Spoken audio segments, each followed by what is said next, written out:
আপনাদের সামনের এই যে এনএক্সা ওয়ান বা সংযোজনী ওয়ান, এটি হচ্ছে কৃষক বন্ধু ভেরিফিকেশানের জন্য আপনাদের ফিল আপ করতে হবে। তো চলুন ধাপে ধাপে দেখে নিই কীভাবে সঠিকভাবে আপনারা এই ফর্মটি ফিল আপ করতে পারবেন। তো প্রথমেই বলা হয়েছে কৃষক বন্ধু আইডি নাম্বার।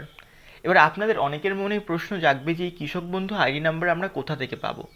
তো বর্তমানে কৃষক বন্ধু ওয়েবসাইট থেকে আপনাদের আধার কার্ড বা ফোন নাম্বার বা ভোটার কার্ড দিয়ে আপনারা খুব সহজেই আপনাদের যে কৃষক বন্ধু আইডি নাম্বার সেটা বার করিয়ে নিতে পারবেন। আপনারা ওটা দেখে নিয়ে এখানটিতে আপনাদের যে কৃষক বন্ধু আইডি নাম্বার রয়েছে সেটি বসিয়ে দেবেন। এরপর 1 নম্বরে বলা হয়েছে সুবিধাভোগীর নাম কৃষক বন্ধু রেকর্ড বা ব্যাংক পাসবুক অনুযায়ী, অর্থাৎ আবেদনকারীর যেই ব্যাংক পাসবুক বা কৃষক বন্ধুর রেকর্ডে যেই নামটা রয়েছে সেই নামটা আপনারা এখানে বসিয়ে দেবেন। 2 নম্বরে বলা হয়েছে পিতা, স্বামী বা অভিভাবকের নাম এবং আবেদনকারীর অভিভাবক হিসাবে যিনি রয়েছে তার পিতা হোক, স্বামী হোক বা অন্য কোনো গার্জিয়ান হোক, তার নাম বসিয়ে দেবেন এখানে। এরপর জানতে চাওয়া হয়েছে ঠিকানা বা অ্যাড্রেস। তো আপনার ঠিকানা বা অ্যাড্রেস যেটা হবে আপনারা সেটা এখানে বসিয়ে দেবেন। এরপর বলা হয়েছে ডিস্ট্রিক্ট, আপনার ডিস্ট্রিক্ট বা জেলা যেটি হবে আপনি সেটি এখানটায় বসিয়ে দেবেন। এরপর বলা হয়েছে ব্লক, আপনার ব্লক যেটা হবে সেটি আপনি এই পাশের ঘরে লিখে দেবেন। গ্রাম পঞ্চায়েত, আপনার গ্রাম পঞ্চায়েতের নাম যেটা হবে সেটি আপনি এখানে লিখে দেবেন। মৌজা, আপনি যেই মৌজার অন্তর্গত আপনার জমি সেই মৌজা যে এলাকার নাম সেই এলাকার নামটি আপনি এখানে লিখে দেবেন। এরপর বলা হয়েছে সুবিধাভোগীর বিবরণ। তো সুবিধাভোগীর বিবরণের মধ্যে প্রথমে জানতে চাওয়া হয়েছে ব্যাংক বিবরণ। তো ব্যাংক ডিটেলস, এখানে ব্যাংক ডিটেলসের মধ্যে আপনারা কি করবেন, আপনাদের যেই ব্যাংকের যেই শাখার নাম প্রথমে বলা হয়েছে ব্যাংক ডিটেলসের মধ্যে প্রথমে জানতে চাওয়া হয়েছে ব্যাংক ও শাখার নাম। আপনার কোন ব্যাংকে বই, আপনার যদি স্টেট ব্যাংকে বই হয় তাহলে আপনি স্টেট ব্যাংক দেবেন। আপনার যদি পাঞ্জাব ন্যাশনাল ব্যাংকের বই হয় তাহলে আপনি পাঞ্জাব ন্যাশনাল ব্যাংক লিখবেন।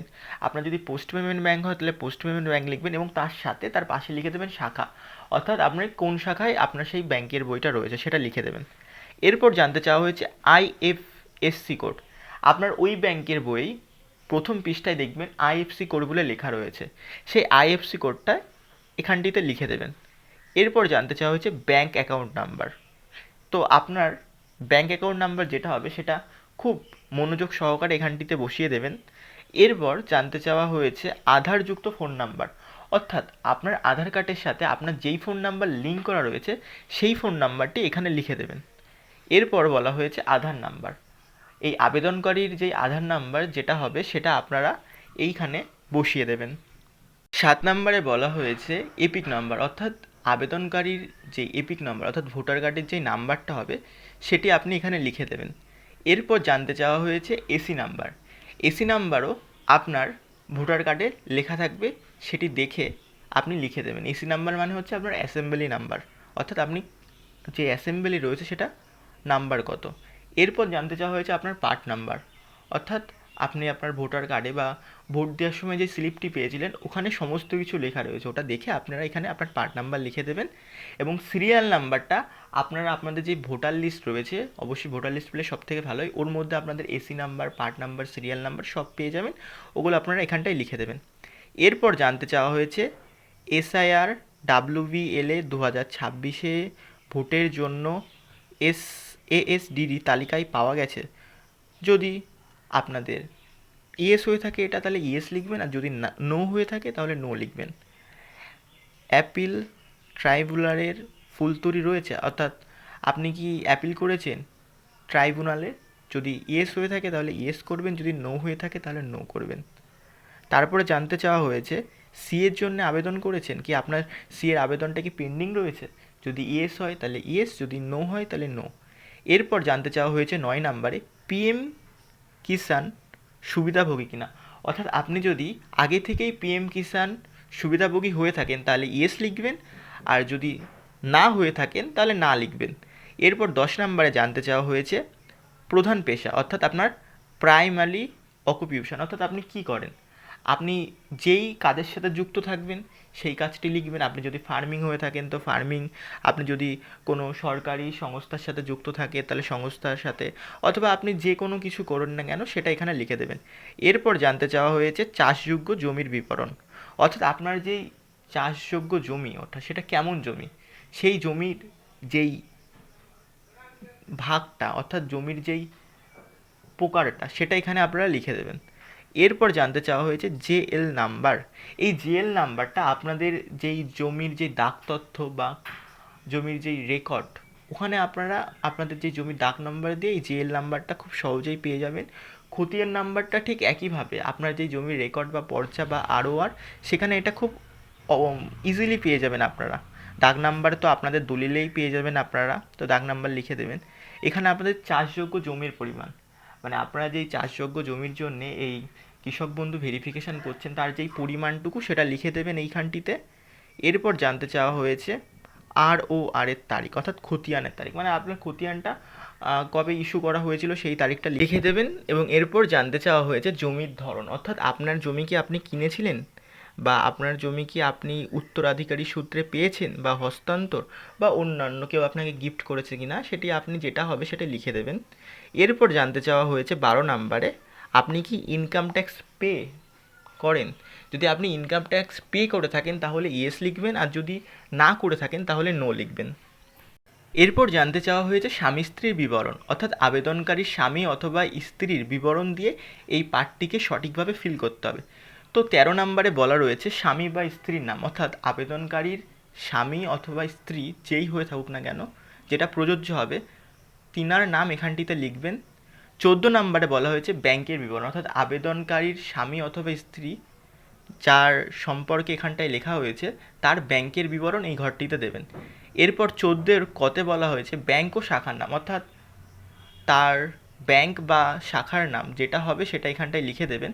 এবং সেমভাবে তার ব্যাংকের বইয়ের যে আইএফসি কোডটা রয়েছে সেই আইএফসি কোডটা এই ঘরটিতে বসিয়ে দেবেন। ব্যাংক অ্যাকাউন্ট নাম্বার যেটা হবে সেটা এই ঘরটিতে বসিয়ে দেবেন। এরপরে বলা হয়েছে 15 নম্বরে আধার সংযুক্ত মোবাইল নম্বর, অর্থাৎ আবেদনকারীর যে স্বামী অথবা স্ত্রী যার সম্পর্কে এই ফর্মটি ফিল করা হচ্ছে এখন, তার আধার কার্ডের সাথে যেই ফোন নাম্বারটা লিঙ্ক রয়েছে সেই ফোন নাম্বারটা এখানে বসিয়ে দেবেন। এরপর জানতে চাওয়া হয়েছে আধার নাম্বার। একইভাবে আপনারা আধার নাম্বার বসিয়ে দেবেন যার সম্পর্কে এখন এটা লেখা হচ্ছে। এপিক নাম্বার অর্থাৎ ভোটার কার্ডের যেই নাম্বারটা হয় সেটি বসিয়ে দেবেন। AC number, part number, serial number সেমভাবে আবেদনকারীর স্বামী হলে স্বামী অথবা স্ত্রী হলে স্ত্রী যার সম্পর্কে এটা লেখা হচ্ছে ফিল আপ করা হচ্ছে তার যেগুলো হবে সেটা ভোটার কার্ড দেখে লিখুন, ভোটার স্লিপ দেখে লিখুন, বা ভোটের সময় যেটা দিয়ে ভোট দিয়েছিলেন যেটা দিয়ে লিখুন, এখানটায় বসিয়ে দেবেন। এরপর বলা হয়েছে KVN সুবিধা কিনা, অর্থাৎ আপনার স্বামী অথবা স্ত্রী আবেদনকারীর তার তিনি কি KVN উপভোগী, যদি ইয়েস হয়ে থাকে তাহলে ইয়েস, যদি নো হয়ে থাকে তাহলে নো। এরপর জানতে চাওয়া হয়েছে SAR বা ASDD তালিকায় কি তার নাম পাওয়া গেছে, যদি ইয়েস হয়ে থাকে ইউস, নো হলে নো। ট্রাইব্যুনালে কি অ্যাপিল করেছে, যদি ইয়েস হয়ে থাকে ইয়েস, নো হলে নো। সি এর জন্য কি আবেদন করেছে, যদি ইয়েস হয়ে থাকে তাহলে ইয়েস, না হলে নো। PM কিষেন সুবিধাভোগী কিনা, যদি ইয়েস হয়ে থাকে তাহলে ইয়েস, যদি নো হয়ে থাকে তাহলে নো। প্রধান পেশা যা হবে, সে চাকরি করুক বা অন্য কোনো পেশার সাথে লিপ্ত থাকুক, লেবার হোক, কৃষক হোক, ফার্মিং করুক, যেটা হবে সেটা এখানে আপনারা বসিয়ে দেবেন। এরপর দেখে নেব হচ্ছে অঙ্গীকারপত্র। তো অঙ্গীকারপত্রে একদম দেখতে পারবেন ডান দিকে ওপরের দিকে রয়েছে সুবিধাভোগী স্বাক্ষর। এখানে যিনি আবেদনকারী হবে তিনি এখানে স্বাক্ষর করবেন।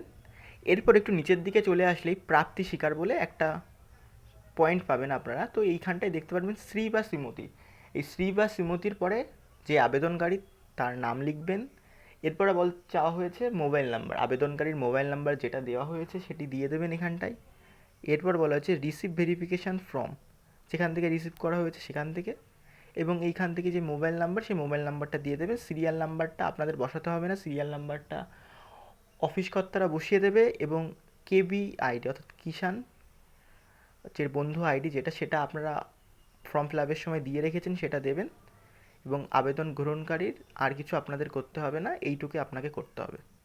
ভিডিওটি ভালো লেগে থাকলে চ্যানেলটিকে সাবস্ক্রাইব করে ভিডিওটিকে লাইক করে বন্ধুদের মধ্যে ভিডিওটি শেয়ার করে দিয়ে এইভাবে আমাদের পাশে থাকবেন। ধন্যবাদ।